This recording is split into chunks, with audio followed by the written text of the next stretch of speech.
The Progress of Coxcombry, from the New Monthly Magazine and Literary Journal, Volume 8, London, 1823.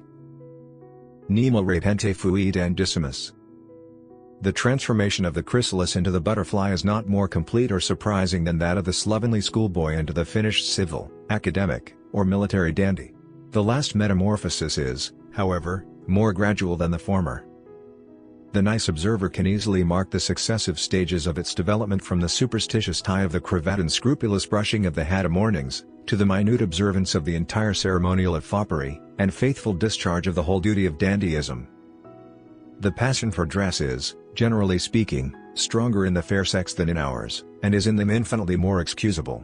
But when it has once thoroughly laid hold of an unlucky wight, it carries him into much greater and more ridiculous excesses than we ever witness among the ladies. Dandyism, at first, is like the small speck in the cloudless azure, which to the eye of the experienced mariner presages the gathering storm. In its birth it is scarcely noticed by common observers, or noticed only to be despised.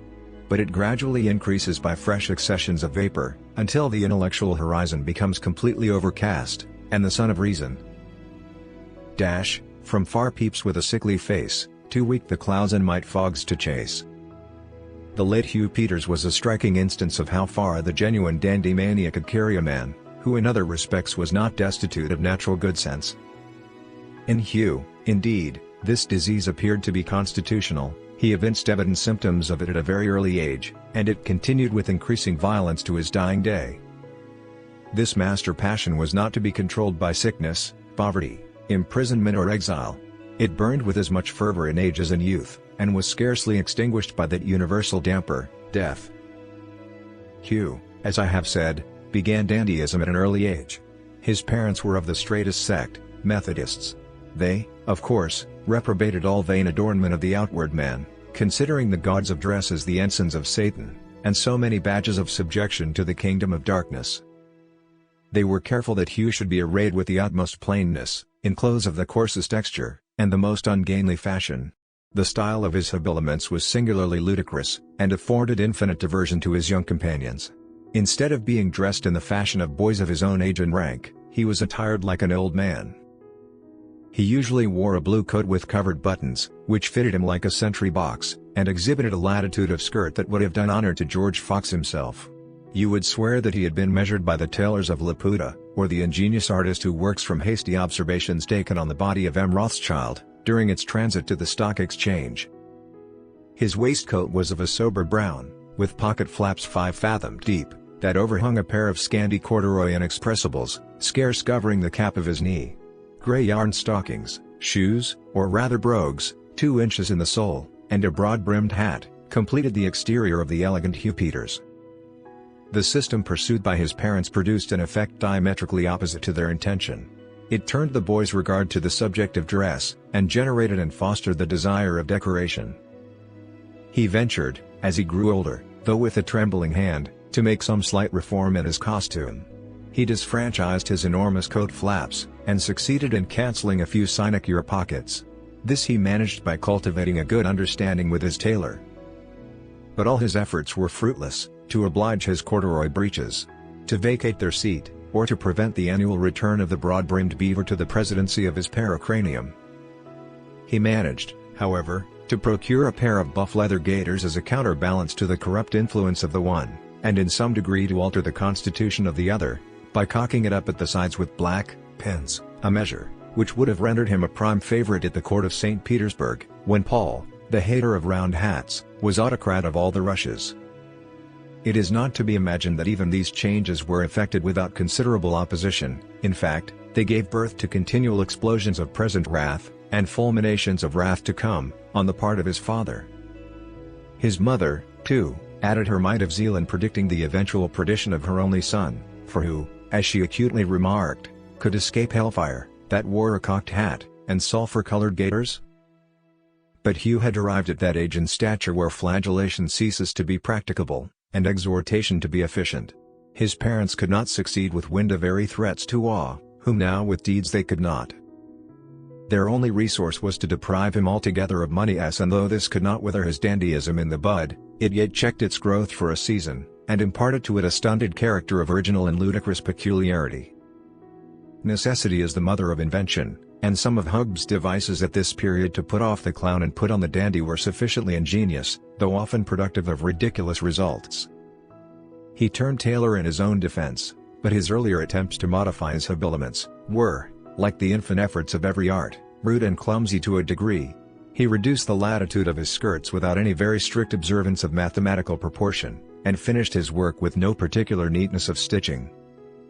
The partial alterations in his dress harmonized very ill with its general character, and often exhibited the most ridiculous contrasts. The flaming gaiters, for instance, were not well assorted with the clumsy shoes and corduroy breeches deeply bronzed by the relentless finger of time.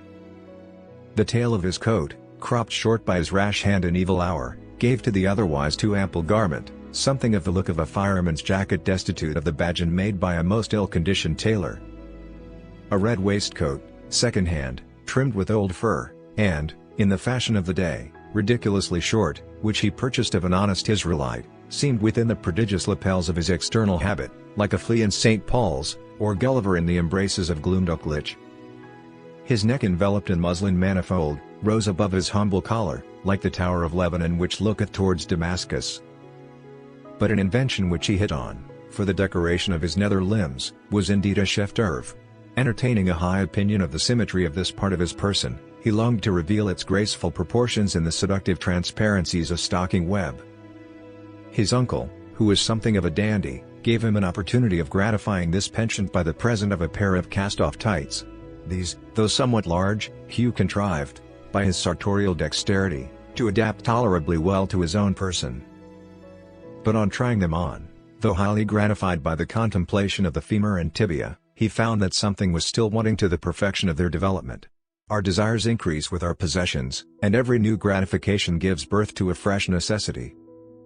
Hugh soon discovered that tight pantaloons without Hessian boots were as preposterous as a haunch of venison without currant jelly, or a leg of pork without peas pudding. They were, in truth, natural correlatives, coefficient quantities, mutually attractive, conductors to each other. Their separation was violent, dangerous, improper, sacrilegious. But how to effect the desired union? Boots were dear, Hugh was poor, his uncle had no Hessians to spare, and his father's heart and purse were equally closed against him. He must either wear the pantaloons without boots, a thing not to be thought of, or steal a pair. Dire dilemma. Diabolical alternative. But the genius of dandyism descended kindly to his aid, and opportunely rescued her ardent votary from the hazard of crime and the mortification of disappointment. As Hugh cast around his baleful eyes, that witnessed huge affliction and dismay, he suddenly espied his buff leather gaiters, which hung upon a peg above his head. An idea flashed across his brain like lightning, one of those felicitous conceptions of genius, perfect as if matured by years of thought, sudden as inspiration. He seized the gaiters, posted to a cobbler, had them cut out into the shape of Hessian boots at top, blackened, polished, decked with tassels. What need of more words? Nothing could be more complete.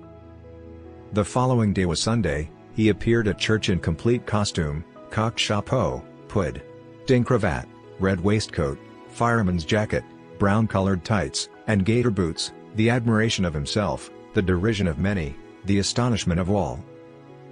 But the hour was at hand when Hugh was to cast his slough, to unfold his glittering scales in the sunbeam, to burst the dark prison of his chrysalis forever, and issue forth an airy butterfly in all the colors of the rainbow. His father, who was much more sincerely devoted to Mammon than to God, undertook a voyage to Smyrna in quest of gain. The Prince of Air, who thought it high time to appropriate his destined prey, raised a storm and plunged the Methodistic merchant in the deep. Hugh was sole heir of all his wealth, which was considerable, and as the trustees of the property did not pretend to any control over his conduct, this hopeful youth was left at the age of 17 lord of himself, that heritage of woe. His first step was to enter the army, a measure of which he would not have dared to whisper during the lifetime of his father. He got into a dashing regiment of light infantry, and soon became distinguished for the most extravagant foppery. Not contented with the costume of his corps, which was elegant and splendid, he was perpetually making such alterations and additions as his own whim suggested. His capricious taste in this way subjected him to frequent reprimands and arrests for the violation of the regimental orders.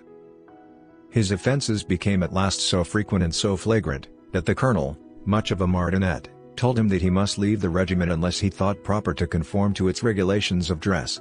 Hugh promised obedience, and for a while was less open in his transgressions.